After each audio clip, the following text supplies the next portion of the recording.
right, Zig coming in on the top 10 of the show. We have Josh Caterer. You might know him from the Smoking Popes, Duvall, or his solo project. Josh has a new album out. It's called Space Sessions. It was shot live at Space, the venue, not the outside the Earth. Space. And what's really cool about it is it's an evolvement from, if you tuned into our last episode where Josh was on at the Hideout Sessions, because that was a live streamed real deal event, it was all in the moment. And this, they got to record, take, analyze it, do it again, but all live nonetheless. And in this conversation, me and Josh kind of just talk about the process of this current record.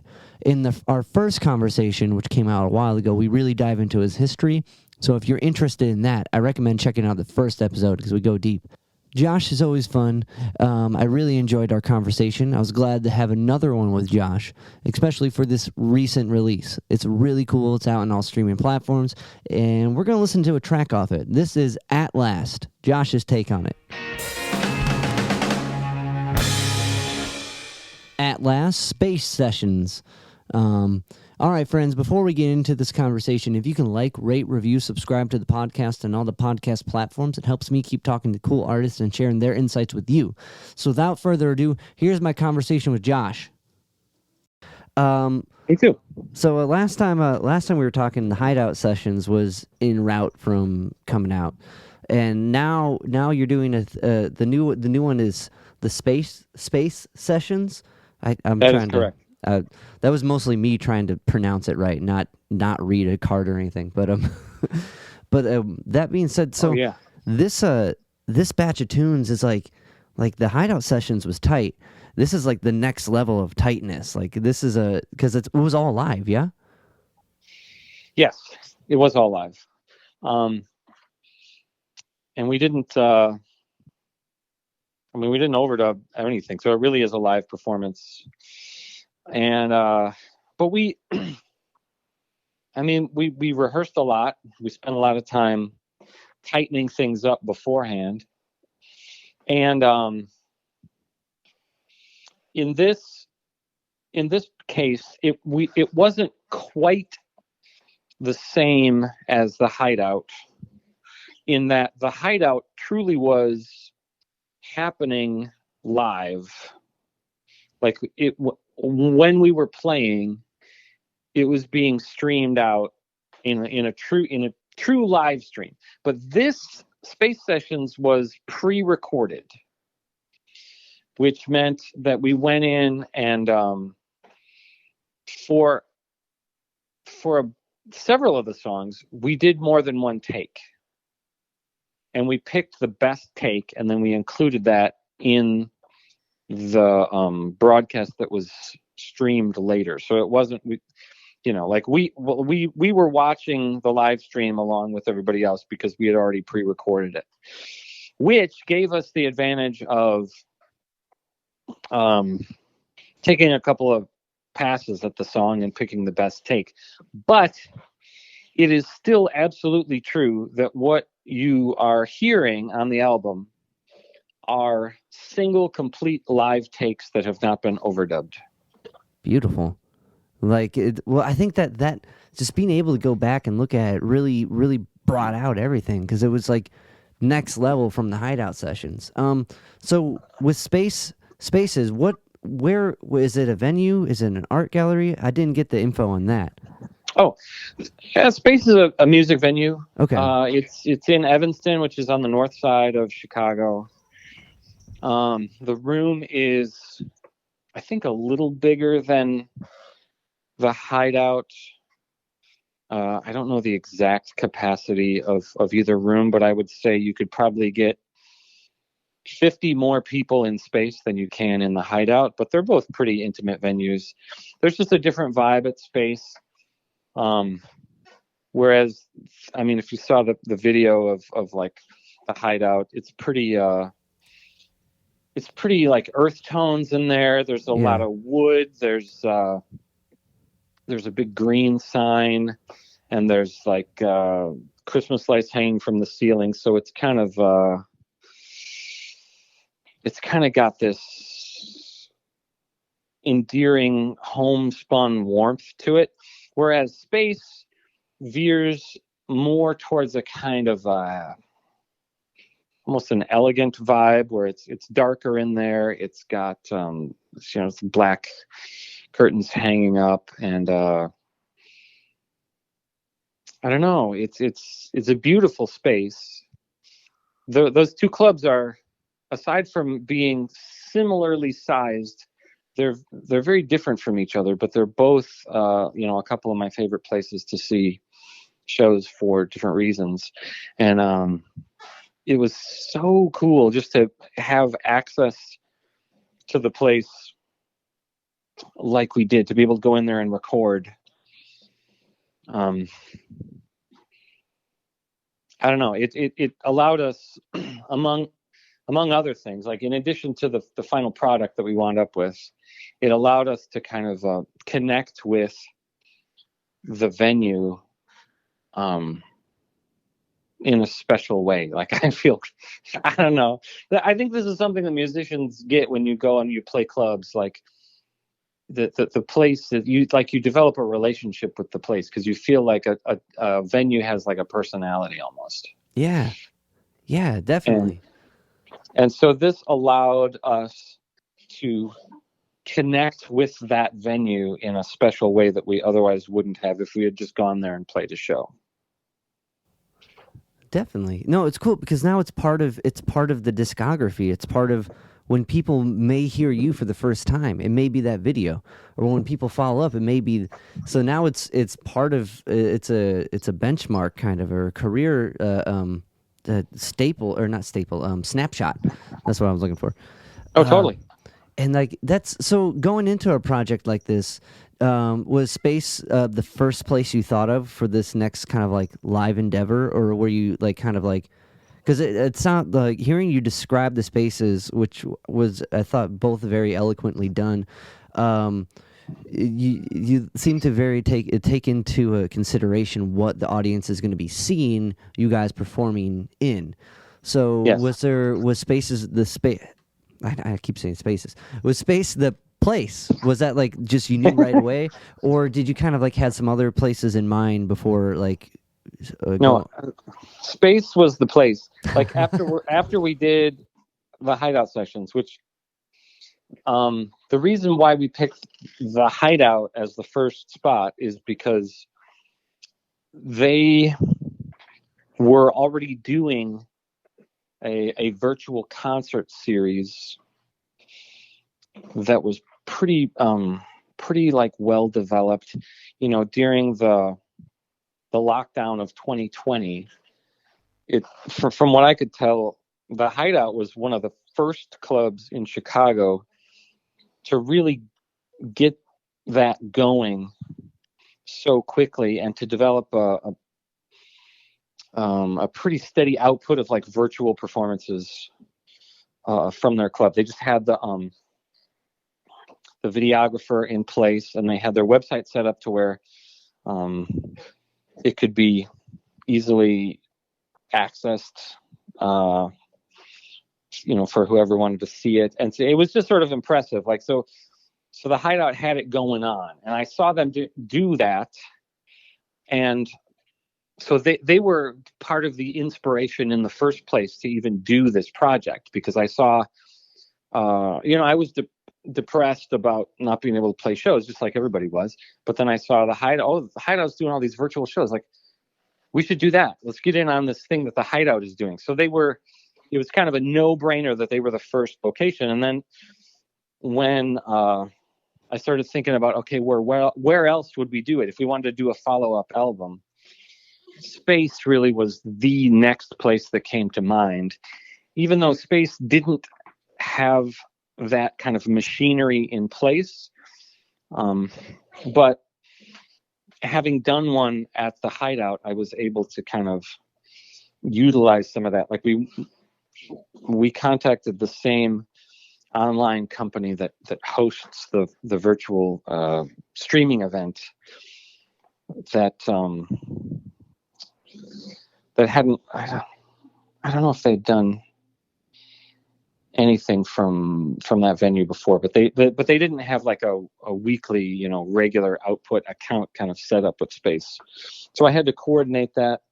But I knew that Space was one of my favorite places to see shows. I had, I think, played there once. I knew it was a place that I wanted to play at more.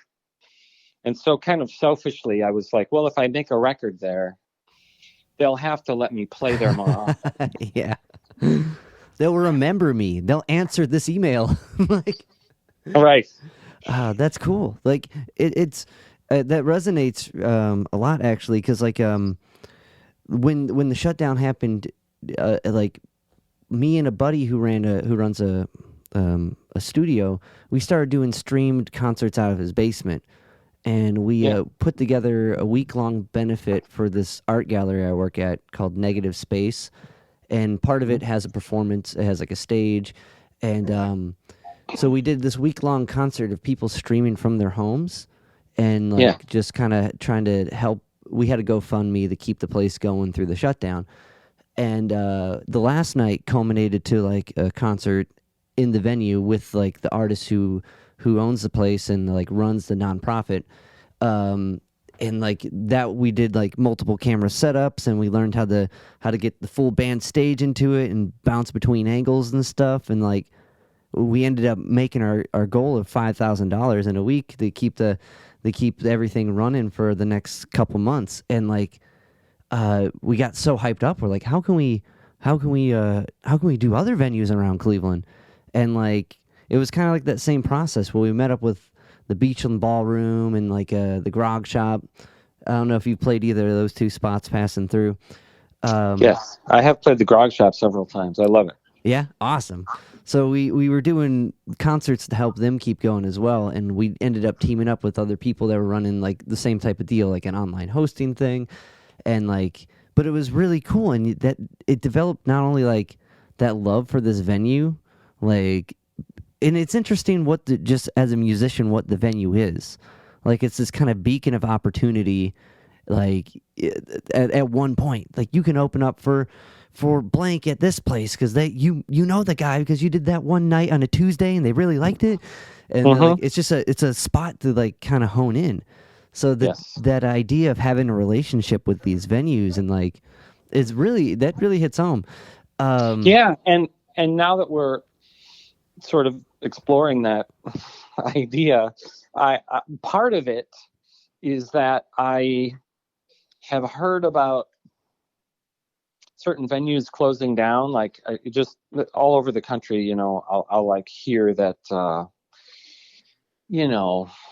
place like Slim's in San Francisco like shut down, went out of business, and I'm like upset about that. I feel like a friend died.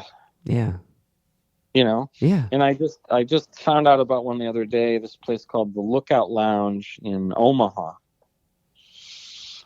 that we've played at several times and had some good shows there. And it just,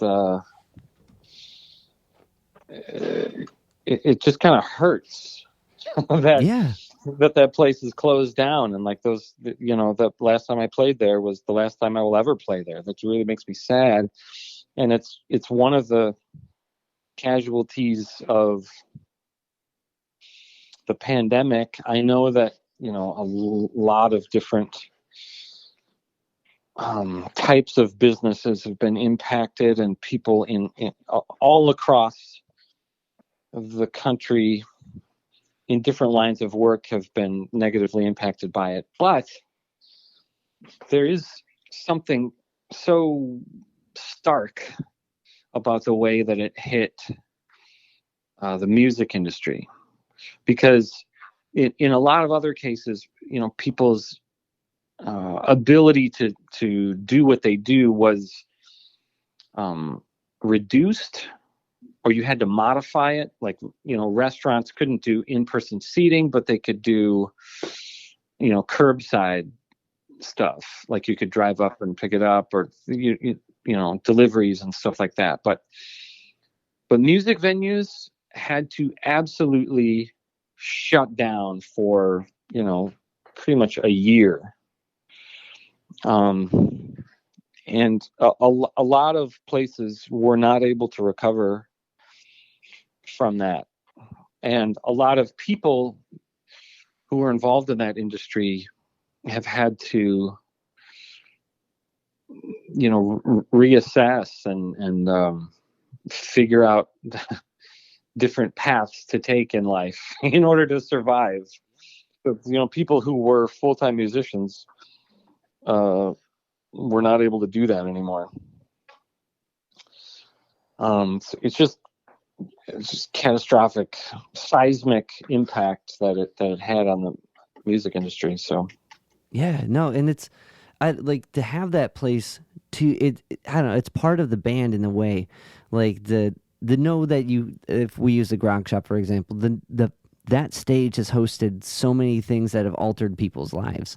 And like and yeah, like to adapt to the pandemic needs, like where people can't be there, well, you need to do the streaming thing, and like to do that, you need to know how to work that. When you're a person that knows how to bring people in the door or out of the door or work the night, so if you start at this time, that we'll be able to pay the rent tomorrow. Like they're all kind of like hanging in there by a shoestring in good times. You know what I mean? Like right.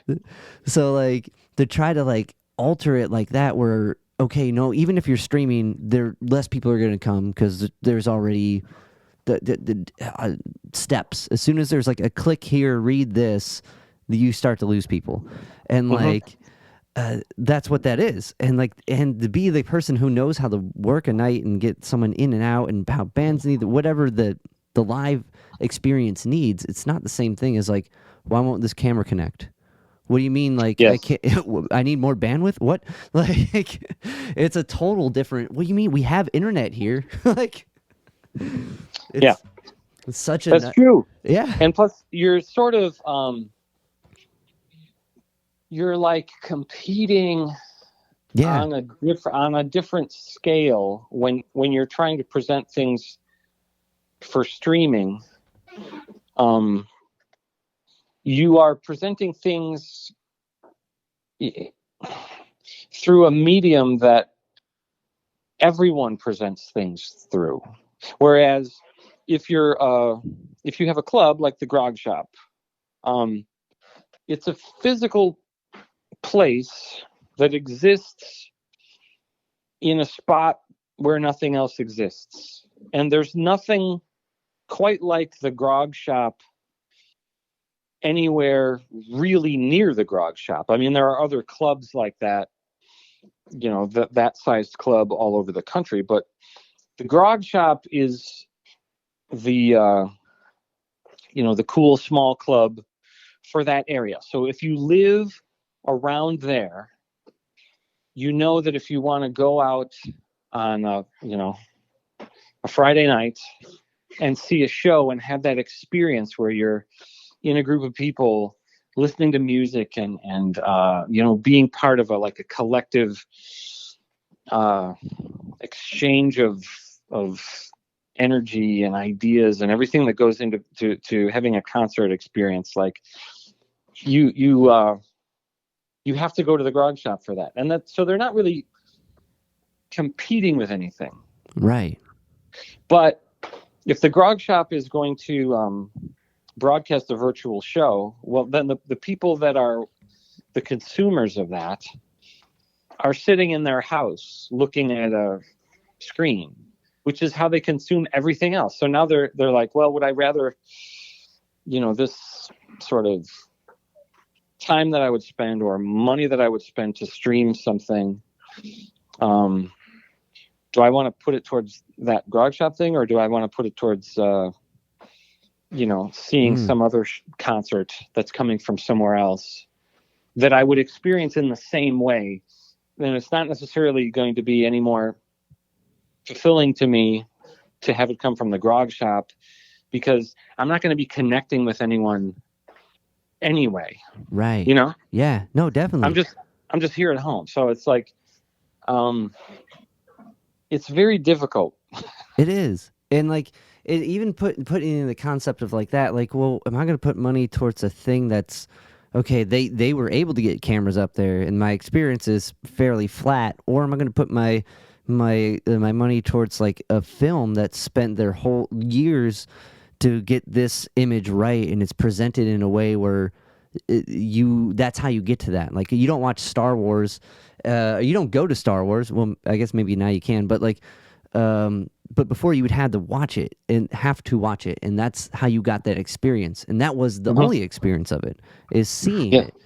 Like, I wonder if that really put like people who are really in like theater, they're like, movies, have fun with your talkies, you know what I mean? Like, Right. if like that was their experiences, being there in the theater type deal, and like, yeah, you can watch a movie if you're bored, but like, it is. There's a very good point with that, because each venue has that atmosphere, and like, that's what's being lost. So when you say that you feel like a friend has passed when you hear a venue closing, because that is like, in essence, it's gone, and like, maybe it opens up and becomes a new venue, but I don't know. It's that, I don't think that it's such a tough gig as is. But all that being said, so when you went into this, you were really thinking about like that the visual experience too, is what I was hearing. Yeah. And since you were, talking about camera work and production value and things like that, I will bring up the fact that when we did the Space Sessions recording, one of the other advantages of pre-recording it was that we were able to do a lot more with the cameras, and we could edit things after the fact and spend more time on the editing, whereas the hideout sessions just had some cameras set up and from a few different angles to kind of capture the performance, and they would just switch from one camera to the other, but the cameras themselves weren't moving. Right. There was one person who kind of like would pivot one of the cameras that was on a tripod, but there wasn't anybody with like a camera on their shoulder who was actually like moving around. But for the Space Sessions, there were, because I brought in a different film crew for that, and we had a friend of mine, Brian Bouchelt, who is a video director. He agreed to come in and oversee the project, and he recruited a couple people to be, camera operators. My wife actually operated the camera for some of the songs, so she's listed. Cool.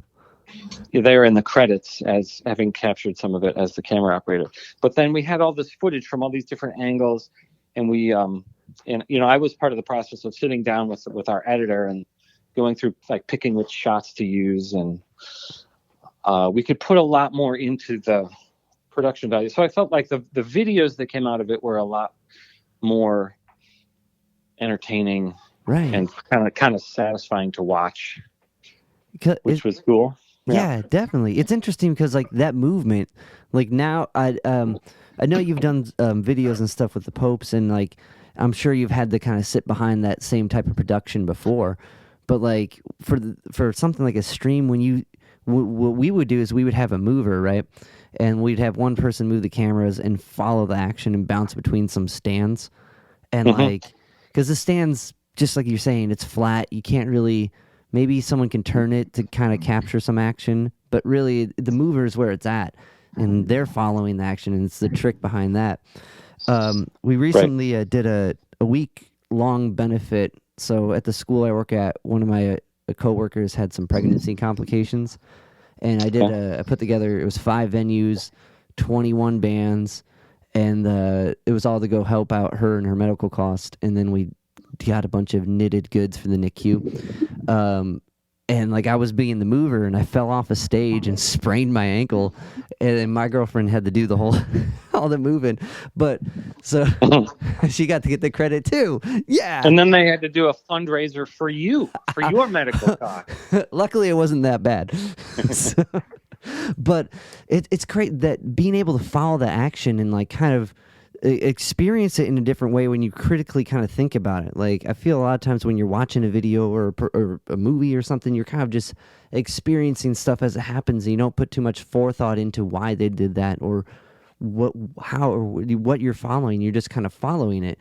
So like kind of was this experience of like kind of making that action come to life different from maybe Pope's experiences, or were you kind of ready for this and kind of knew how to capture an action of a live performance, and what kind of is the angle of that?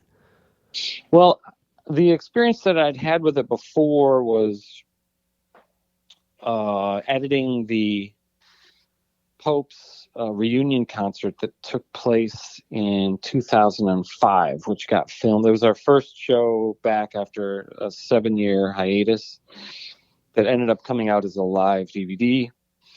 And that was similar in that there were multiple cameras in the room that captured a bunch of footage, and then I sat in on the editing process. Although back then,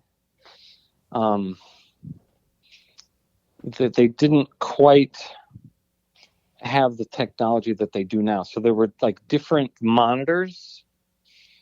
Like I had to look at separate monitors to see the footage. Okay. And, I could tell the guy, like, I like this over here, like, now cut to this one. And, but now of course you can get it where you're looking at a split screen all on the same screen. Yeah. So all available footage is concentrated into one space, and the guy can just click, click, click here or there. So it makes it a lot easier, but it's essentially the same. And I think that editing is a fascinating process. It really is amazing how much impact that has on how you perceive what's happening. To pick moments to cut from one shot to another,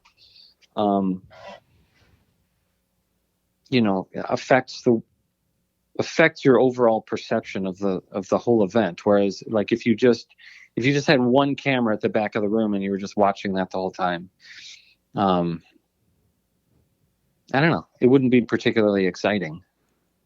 Right. So I don't know. It's weird because having one camera at the back of the room is you could argue that that's more realistic. Right. Except for it ends up being far more boring than if you were actually there. If you're actually there, you only have one point of view unless you're running around the room, which you're not really doing at a concert. Yeah, no one would invite you back. Right. But somehow I think having multiple cameras and movement, even though it isn't visually as literal, it somehow is able to infuse more of the excitement of the live experience through movement. Because when you're at a show, there are things about being in that space, the space where the performance is being created, that have a kind of I don't know, a visceral excitement to them that is difficult to convey on a screen. And so you need to do things through the editing to sort of help that along. Right. Yeah, because you're right. When you see a show, you're just watching from that one viewpoint, and like I've often been in like concerts where you get a bad spot and you're like, you know what? If I was watching this in a video, I bet that would look sweet with like a camera looking up at that sax player or whatever. You know what I mean? Yeah. But it's the aura. It's the guy next to you bumping into it, or it's the person getting hyped up that they're hitting their jam, and it's that whole experience of it, and like there's that kind of movement already happening around you, so that makes sense why you would have to like amplify it there. Like, so do you, when like kind of looking at it, are you following like the as the action's happening? Like, is that kind of a rule? I don't know. I want to say like, how's a good way to convey that? You know, like, is it following who's playing what? If it's just a kind of like a song where there's like not like a particular person shining through, is it multiple angles of like the singer? Like, it's interesting how like how you even start to do that. Like, I've noticed a lot of people just kind of circle the room and cut to who's doing something and circle back. Yeah, like part of it is that you want to have somewhat well-balanced coverage of all the people on stage, anchoring things, of course, with like the prevalent action. So like you want to have maybe a little more coverage of whoever is singing the lead vocal at any given time, but there's cool, things that some of the musicians will do along the way that you want. Like, for me, sitting in on an editing session is a lot of me saying a lot of things like, oh, that drum fill was awesome. Can you cut to the drummer? Can you go back and like make sure that you're showing him doing that? Because like, I want people to, Yeah, appreciate that. So, somehow seeing it makes you consciously aware of it. Yeah. Even though you're still hearing everything that happens, but like the camera can direct your brain to emphasize or de-emphasize certain things depending on what you're showing. And if the drums or bass are doing something awesome at a particular moment, or I would look through and see like, oh, that's just a really cool shot of John on bass. Like, I like the angle there. Just sort of, he looks very rock and roll right there on that shot. So just show that. That makes sense. There's a video for one of the songs.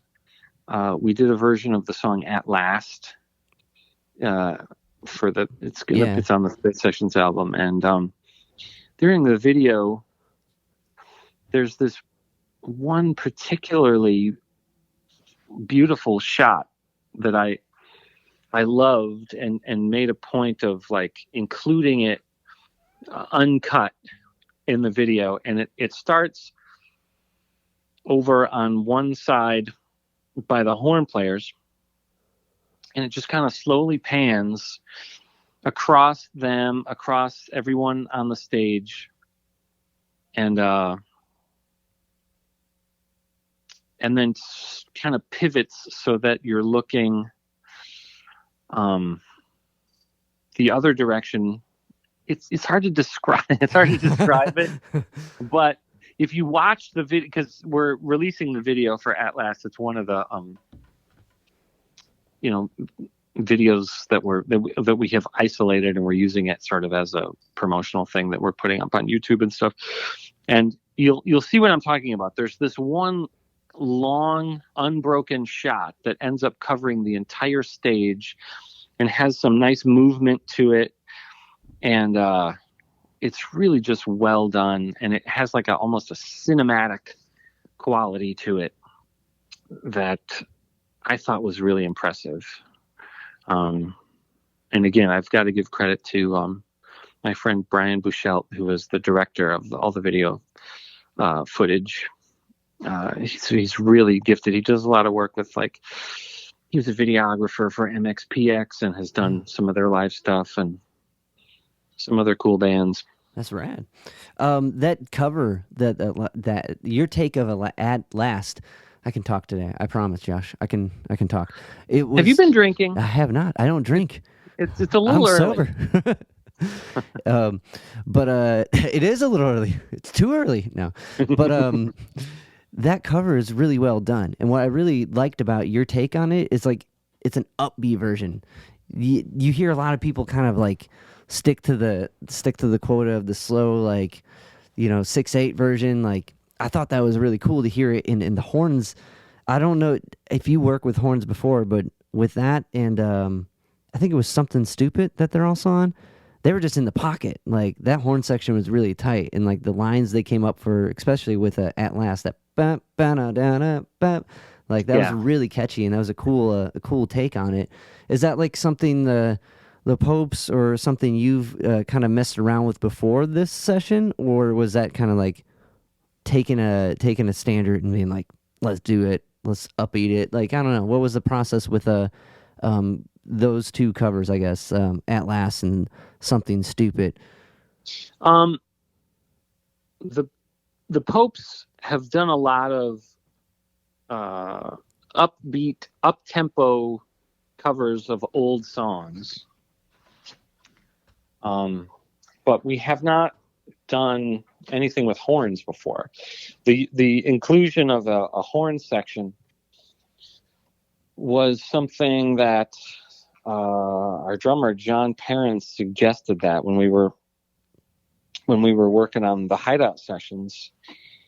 He said, why don't we have Max Crawford come in and play, he could do a trumpet solo on this song. He came in and did a trumpet solo on Need You Around.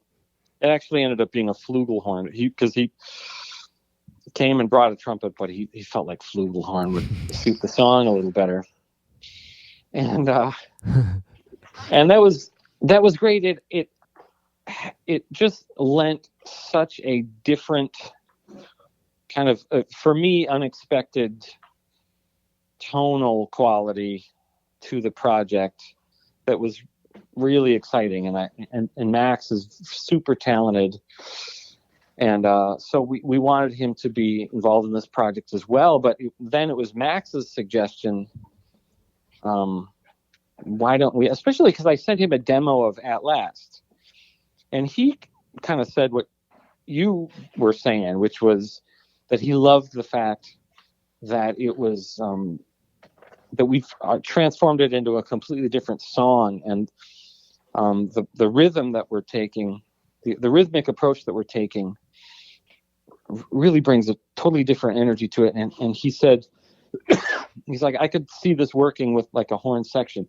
Would you be open to having more horn players on it? And he's like, I could, we would get a saxophone player in there. And I originally was like a little resistant to the saxophone idea because I have mixed feelings about saxophones in rock and roll. But he assured me that he would not be taking a rock and roll saxophone approach. He would be taking like an R&B saxophone within a section part. He was like, listen to like who does In the Midnight Hour? Is it Wilson Pickett? Yeah, Wilson Pickett. Like there's a horn part on that song that has multiple horns, and it's like a trumpet and a sax, or it might be two trumpets and a saxophone. But the way that the saxophone fits in sonically with those other horns, it brings a really cool dimension to it. When the way that they're playing, it's like tightly connected. I mean, they're all the horns are playing the same part. But it's three different horns, so it's like it's like playing a guitar through 3 amps at once. It's going to have like this broad spectrum of tones that you're getting, and they're all locked in lockstep with each other. So that's one of the things I love about this project, is like bringing in different different people to collaborate on things, and just sort of broaden the spectrum of what I would usually do. The song "Something Stupid" actually does not have horns on it, but that is a song where I do a duet with my daughter. Oh, no way. Oh, cool. So she, played the role of Nancy Sinatra, Right. and it was so fun to have her be involved in the project. We sing a lot at home and have been doing so since she was just a little girl, and I don't think I ever realized until fairly recently how similar our vocal styles are as far as the way that we enunciate, and the way that our voices kind of lock in together. Yeah. I guess it's what they would refer to as a blood harmony, when you kind of spend so much time just like, around another person, kind of singing just day in, day out. Like we walk around the house kind of harmonizing with each other. That's cool. Wow. So it wasn't until we started doing these like Facebook Live songs during the lockdown. She and I would do songs, just various covers or whatever we felt like playing. We would play those on Facebook Live. And then when I watched those back, I would notice that, man, she's singing just like me. like it's amazing. And I don't even know if she's consciously doing that. That's just how she learned to sing. Right. And so that kind of comes across, I think, in our version of Something Stupid. And it's an interesting harmony too, because she, when she figured out that the Nancy Sinatra part, like the Frank's vocal line kind of moves around, but Nancy's part just kind of hits this one note over and over for most of the song. Yeah. And then that creates almost like an atonal quality. Sometimes it's a very interesting harmony. It's an interestingly written harmony, I think. Right.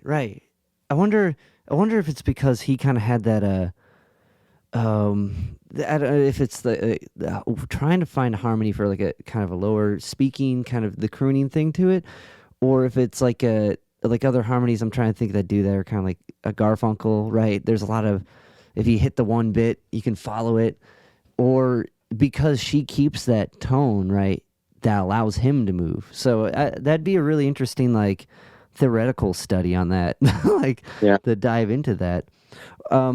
And yeah, with the horns I meant, but it was still like an upbeat cover, upbeat take on it. But that's so cool.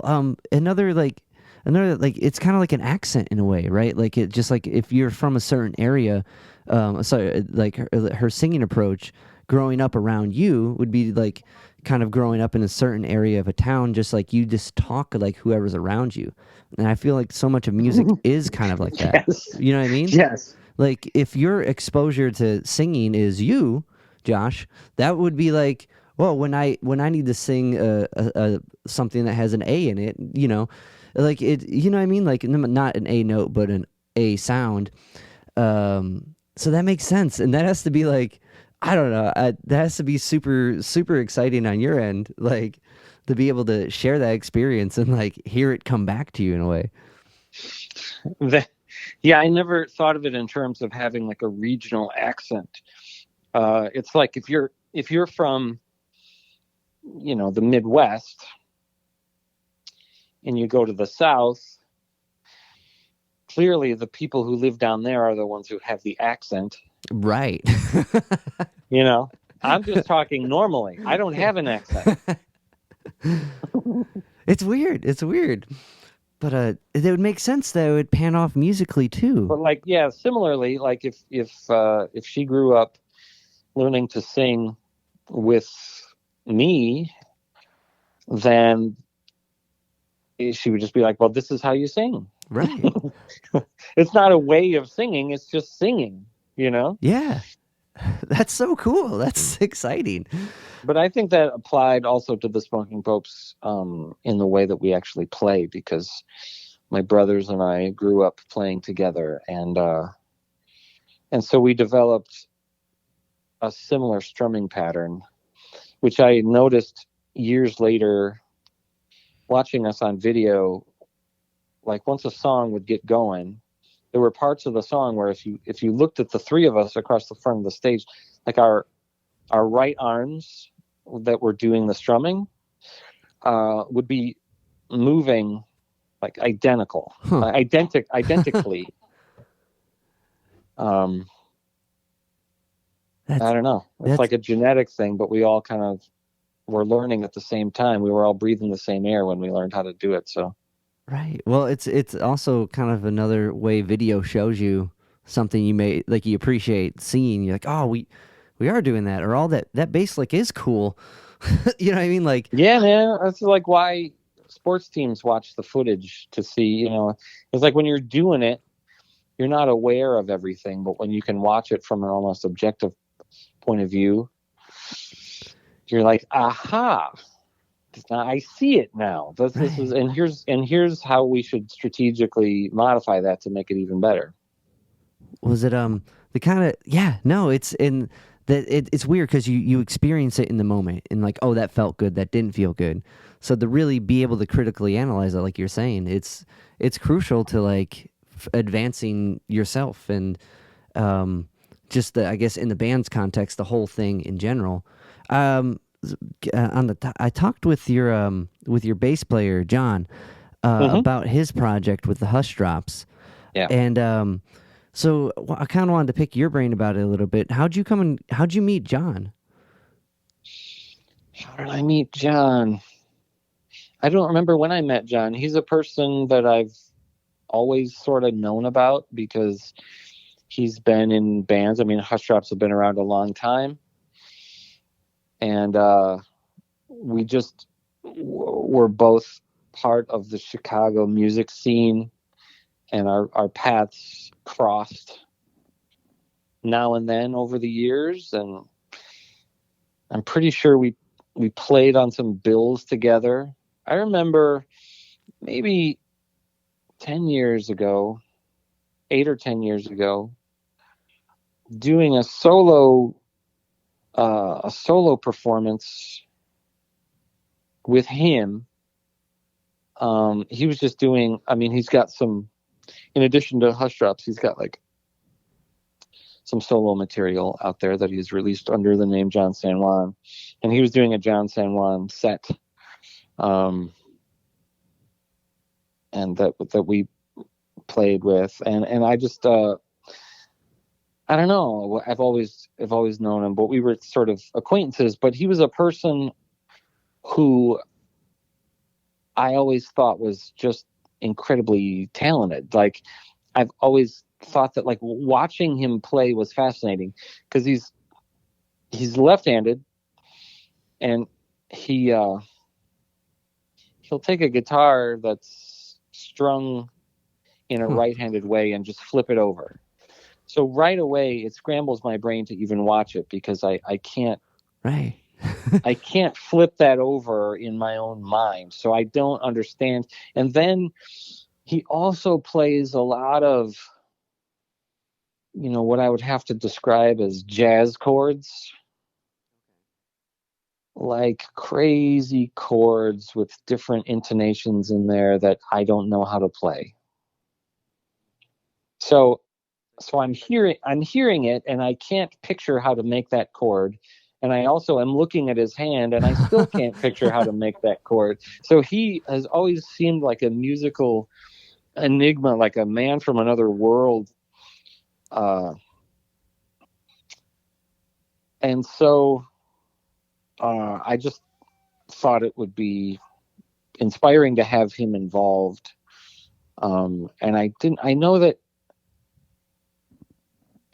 he and John Perrin knew each other, but they hadn't played in a band together. So there's always a little bit of a question mark when you bring together musicians who haven't played in bands together before. Like, how is that chemistry going to be? But they're both incredibly talented and have like similar sensibilities about things. And so the very first time we got together and started working on anything, it immediately felt like a band to me. They felt instantly like a cohesive rhythm section that were on the same wavelength and locked in with each other. Wow. Which is so exciting to play with. And I would say, I described San Juan as being sort of, like he plays jazz chords, like there is a quality of jazz playing that is kind of exploratory and improvisational, and both he and John Perrin have that. Although I don't think that what we're doing ends up sounding jazzy per se, but it does to me have that quality of inspiration and exploration where like at any moment the musicians involved are going to be trying to fill in the space with something interesting and something expressive. There's like when I listen to those guys play, it's like there's never a dull moment. Yeah. They're doing something worth paying attention to at any point in the song. Well, that's magic that bring the it's magic when you see that expand the song, like you're saying. Like there's a certain musician that wants to kind of like serve themselves in a way and make their trademark in like a tune, but to be working with a crew that helps make the tune have that as a unit, which is what you've been describing. That's cool, John, because when I dove into the Hush Drop stuff, I get that jazzy thing you're talking about. They have that tonality. It's like it may not necessarily be like upper extensions or whatever, but like there's this, they're harping on a ninth or something. There's something in there in some tunes that just give it that space. Did you work with Joe at all? No. Okay. I didn't. He seemed to work with everybody, so that's why I was asking. I know. I'm sort of surprised that never happened, and I'm sad that I didn't get the chance to. He's another person who I had kind of seen around, and so I knew who he was, but we didn't really connect. I mean, that's also true of my relationship with John San Juan and John Perrin, is that we up until the year 2020, I would have said that I sort of know those guys, or I would have put them in a category of acquaintances that I knew from the music scene, but not necessarily, these guys are my friends. But during the course of us, working on this project together, I've developed such a connection with these guys. And such a just a love for them. I consider them a couple of my dearest friends now. And I think that part of that, and I've talked to them about this as well, but like a big part of that wasn't specifically musical. It had to do with the fact that last year in November of 2020, I got COVID, and I was laid up for a couple of weeks with it, and the second week, like, it got pretty bad. Like, I had, I don't know, I didn't wind up in the hospital, but like, if it had gotten any worse, like I would have gone. Like for several days there, I had a fever that would not go away. And for a couple of days, I was hanging around at like 102, 103 fever. Yeah. It got up to 103.5 at one point. and I was worried, and I like contacted this other friend of mine who was an ER doctor, and I was asking him if I should go in, and he kind of talked me through some things that were helpful as far as like the over-the-counter medication I was taking. But all of that to say that during my experience of having COVID, and I'm quarantining, and I'm not leaving the house, and different people that I know are just kind of reaching out to me and asking me how I'm doing. But the display of consistent support and concern that came from these two guys that I was now in a band with was particularly meaningful to me. Like every single day without fail, I would hear from these guys. And it meant a lot to me. It had this like incredibly encouraging and strengthening effect on me to know that these guys like cared, and they were plugged into what I was going through. And I think it solidified a lifelong friendship. Like even if this particular band, dissolved tomorrow and we all went our separate ways musically, these guys would continue to be a couple of my most valued friends, probably from here on out. That's beautiful. Because they're just beautiful human beings. I don't know if you got that sense from interviewing John San Juan, but he's a uniquely wonderful person. Definitely.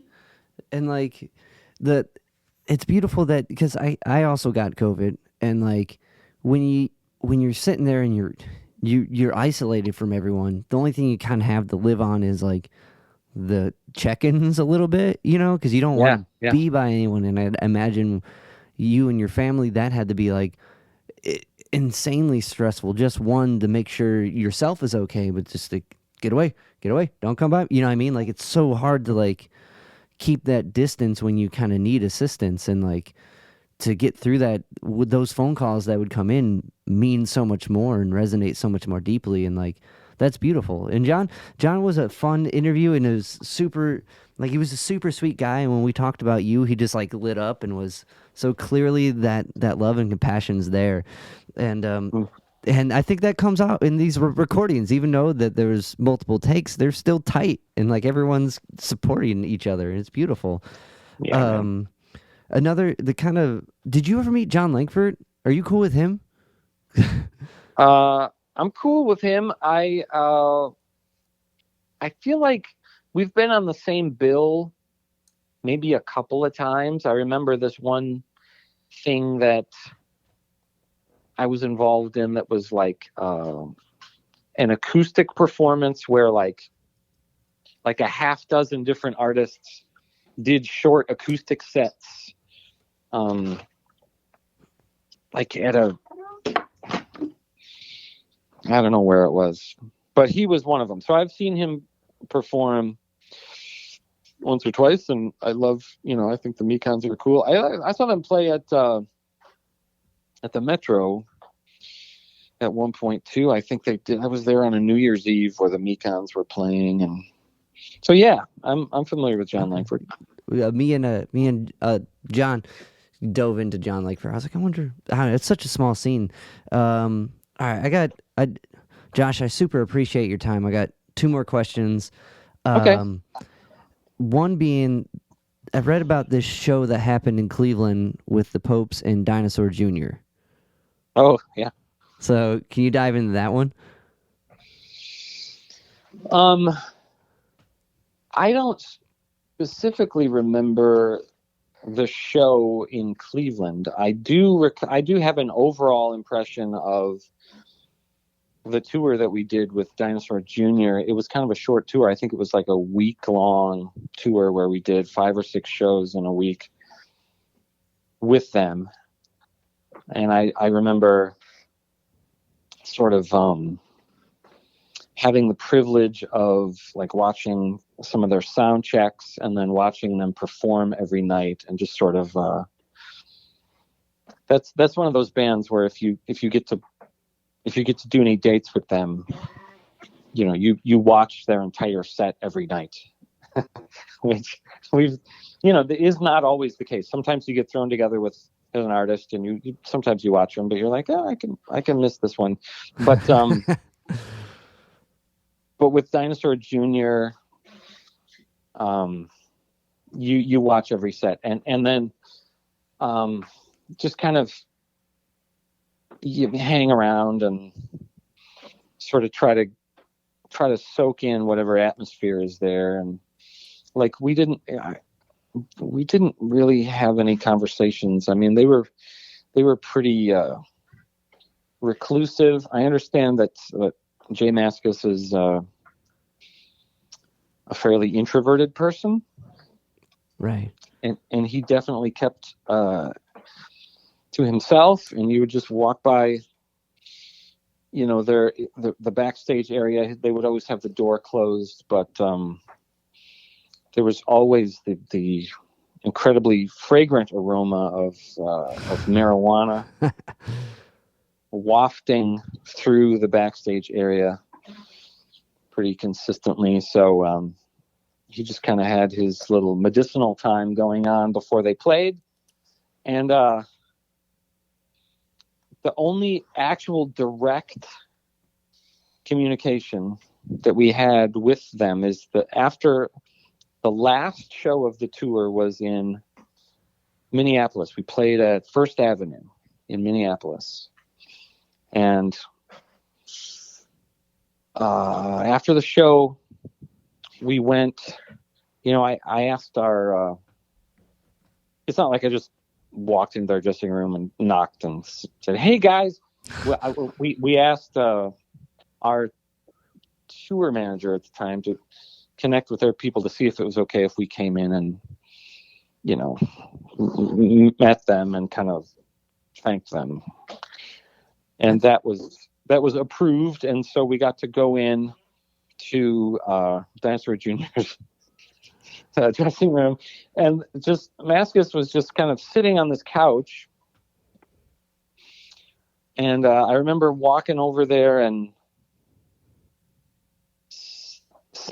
talking for, I don't know, it's not like I rambled on forever, but I had maybe like 30 seconds worth of like sort of grateful gushing to like, hey man, this has been great. Like, thanks so much for having us along. It's been great just to be part of this and to see you play. I've liked your music for so long, and that kind of stuff. Yeah.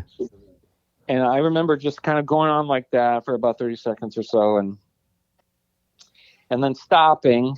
And then he just said one sentence. I wish I remember exactly what it was.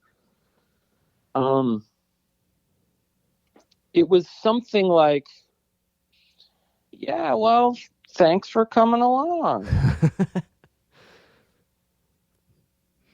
And that was it. Because I read that Jay played drums with you guys. So maybe this was someone wrote this and totally had it wrong. But that's why I brought that up. That he apparently on the Cleveland show he hopped on a kit or something with y'all. No, I don't think that happened. Debunked right here. No, well, like what did happen was that sometimes he would hop on the drum kit, and his drummer then would they would sort of rotate where his drummer would where they would switch over to the bass. Mascis would get on the drum kit, and the bass player would switch to guitar, and they would sing a song like that. So you'd get to see Jay Mascis play drums on like one or two songs, and it was always like really super cool because he's like one of the greatest rock drummers alive. He never played with us though. Okay, so that was what I read, but maybe that's what they meant to write. Interesting. Or maybe that's why I just misread. Spreading rumors for too long. But my last question being, we've been talking about venues and their importance and like what it means to like be in this place to be inspired. Was there like with your musical development, because we've talked about how you guys did a lot of house shows at the beginning and really kind of gained your your go from that. But was there a venue in particular that you saw a show, or this musical idea of being able to convey yourself musically became like a something to strive for? Yeah. Can I expand the answer to have two venues? Yeah, totally. Because You can say the 9. the first one that comes to mind is the Metro. Okay. In Chicago, there's a venue called the Metro that fans of the Smoking Popes music will be familiar with, because we've recorded a couple of live albums there. But that was a venue that some of the first concerts that we saw were there, and definitely a handful of concerts that were officially life-changing for us we saw at the Metro. Like the first time I saw Iggy Pop perform was at the Metro. I saw the Screaming Blue Messiahs play at the Metro back in the late 80s, and this band called the Godfathers. I don't know if you remember them, but like some of these shows were just game changers for us. That was a place that we aspired to. Like it was such a cool venue, and the shows there that we saw were so awesome that it was like, oh, maybe someday, if we got really, big, or things went really well for us, maybe someday we could play at the Metro. It was like a dream somewhere on the horizon for us. But in the more immediate, there was a punk club called McGregor's in Elmhurst, Illinois, that used to have all ages punk shows. And that was the first time I went to a show and thought, like, this is really fun and I can do this. Like I walked out of there saying, oh, we can play there. I have to find out who books there, because like it just seemed really accessible in a cool way. The band that I saw there was Apocalypse Hoboken. Nice. And they were like, they as a band had that effect on me too, where it was like their performance is great. I'm really inspired by it, but I also find it very accessible. Like it made me say, like, I can do that. Not like I could perform exactly like them, because they have their own unique style of performance, but I was like, they're just guys, Yeah. And you ended up doing work with them, right? Yeah, I was actually joined their band for about 9 months, and we did an EP together. Nice. But but Elmhurst, then the Popes played there a lot, and we got to play with a bunch of cool bands. We did a show there with Jawbreaker one time. Sick. We played there a few times with Screeching Weasel, and like, I don't know, a handful of other punk bands that you would know of. But like that was very like entry level, sort of develop our fan base, so to speak. And so that by the time we did get an opportunity to play at the Metro, like, we had, we brought a bunch of people with us who were our fans from McGregor's. That's right. Cool. Which is something that made the owner of the Metro take notice of us, because the first time we played there,